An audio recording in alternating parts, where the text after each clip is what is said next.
Necronomicon, kniha mrtvých, nebo také kniha zla. Napsal ji Abdul al-Hazred, šílený Arab, který žil někde v 8. století našeho letopočtu.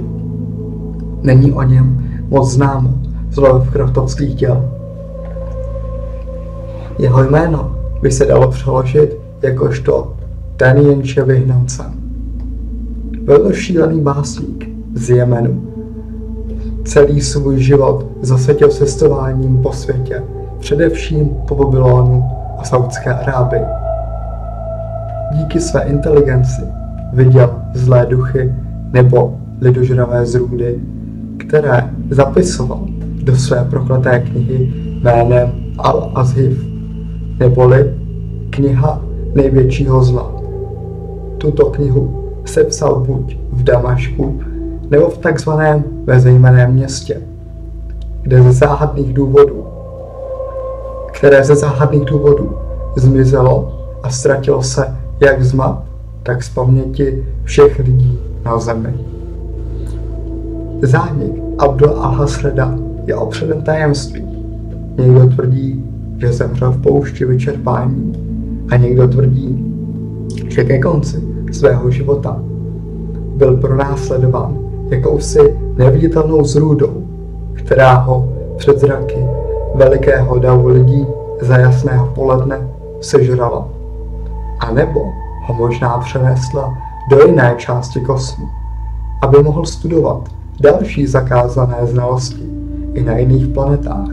Víme to, že Abdul al-Hazred se zřekl své původní víry a začal namísto toho uctívat bytosti, jako je Yog-Sothoth, což je logické, protože Yog-Sothoth je stělesněním vědění a vidění celého kosmu, a také uctíval velikého spáče Srliehu, známého jako Chlud. Samotná kniha Necronomicon byla publikována až po Lovecraftově smrti a popisuje především cesty Abdula al-Hazreda a dokonce jeho údajnou smrt. Jméno této knihy bylo v arabštině Al-Azhif, což by se dalo přeložit jakožto noční zvuky vydávané démony a jinými zrůdami. Jméno Necronomicon tato kniha získala až v Řecku, kde byla také přeložena do řečtiny Theodorem Philipsem, který za její přeložení zaplatil pravděpodobně rozumem, protože Necronomicon je natolik nepochopitelná a prokletá kniha, že pouhý pohled na její stránky dožene člověka k neskutečnému šílenství. Podobně jako pohled na jakékoliv bytosti z Lovecraftovských povídek, jako jsou již zmínění Cthulhu nebo Yog-Sothoth. Bohužel, řecký přepis se ztratil během salemských honů na čarodějnice. A samozřejmě byla kniha často zakazovaná v jiných kulturách, ať už z náboženských nebo filozofických důvodů. Předpisy Necronomiconu by měly být údajně ukryté v 5 světových knihovnách, v Britském národním muzeu, Harvardské knihovně a v Michiganské univerzitě a knihovně v Buenos Aires. Poslední přepis by měl být někde v Německu, ovšem není známo, kde by se měla tato kniha nacházet. Možná v nějaké knihovně, nebo třeba u nějakého šíleného Němce v obývacím pokoji nebo na jeho nočním stolku vedle postele. Údajné místo, kde je Abdul al-Hazred pohřben, nebo spíše to, co z něj zbylo, by se mělo nacházet právě v bezejmenném městě, někde v Arábii. Abdul al-Hazred ale zradil bezejmenné město a odhalil jeho totožnost světu. Za tento zločin byl Abdul al-Hazred mučen, byl mu vyříznut jazyk a byl také oslepen. V al-Hazredově hrobě by se měla údajně nacházet původní verze Necronomiconu, která byla později vynesena na povrch a přeložena do jazyků, o kterých jsme si již řekli. Menší zajímavost na závěr je to, že Abdul al-Hazred byl první pseudonym, který si Lovecraft dal, když v mladém věku psal své první knihy. Ovšem od toho upustil a zvolil si novou přezdívku a Abdul al-Hazreda vložil do svých děl jakožto šíleného Araba. Abdul al-Hazred se objevil i v jiných dílech, jako třeba v komiksech od Marvelu, kde je řečeno, že Abdul al-Hazred napsal Darkhold, což je dosti možná parodie právě na samotný Necronomicon. A dokonce se Abdul al-Hazred dostal i do South Parku, kde je tedy blíže původní verzi od Lovecrafta, protože je zde řečeno, že on je tvůrcem právě Necronomiconu. Do dnešních dob se snaží všemožní temní mágové najít tuto prokletou knihu, aby z ní mohli čerpat své znalosti a různé dovednosti. Problém je v tom, že se všichni do jednoho zblázní a propadnou zlu. Proto je nazýván Necronomicon jako nejnebezpečnější kniha celého světa a její historie.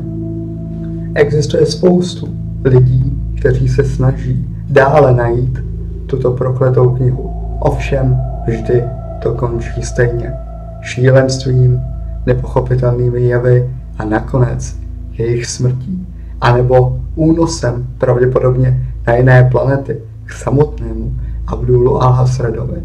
Ovšem nevíme, jestli sám Abdul al-Hazred není již mrtvý. A tito šílení mágové, kteří se pokoušejí pokračovat ve stopách šíleného Araba, jen platí krvavou cenu za to, že se snaží získat vědomosti, jež jiní lidé mít nemohou, aby je mohli využít buď pro sebe, nebo z jejich pohledu možná i pro dobro lidstva. Jenže kdo ví, jestli prastaří jen nelžou, aby mohli získávat členy do svých kultů, nebo jen dál týrat a trápit lidské duše, které jsou natolik slabé, aby pochopili sílu a prastarost celého kosmu. Protože, jak sám Lovecraft řekl, nejstarší a nejsilnější emocí lidské rasy je strach. A nejstarším a nejsilnějším typem strachu je strach z neznámého. A co je více neznámé než samotný kosmos, který obklopuje naší planetu, bohužel jenže my ho známe asi jen z pár procent. A nikdy nebudeme znát pravděpodobně celou jeho skutečnou podstatu. Ani to, co se v něm nachází. Jestli jsou to jen nějaké neškodné mimozemské bytosti, anebo opravdu tito dnes nemilosrdní prastaří bozi, kteří, až nás najdou, se nás pokusí roztrhat a ovládnout tento svět, nebo nás jen pro svoji zvrácenou zábavu mučit, dokud všichni do jednoho nezešílíme.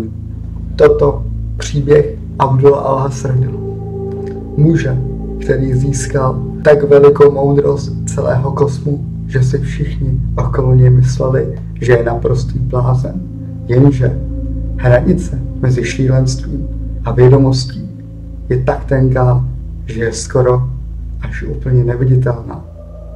Pokud se vám toto video líbilo, můžete si nechat like, odběr a nějaký ten malý komentář.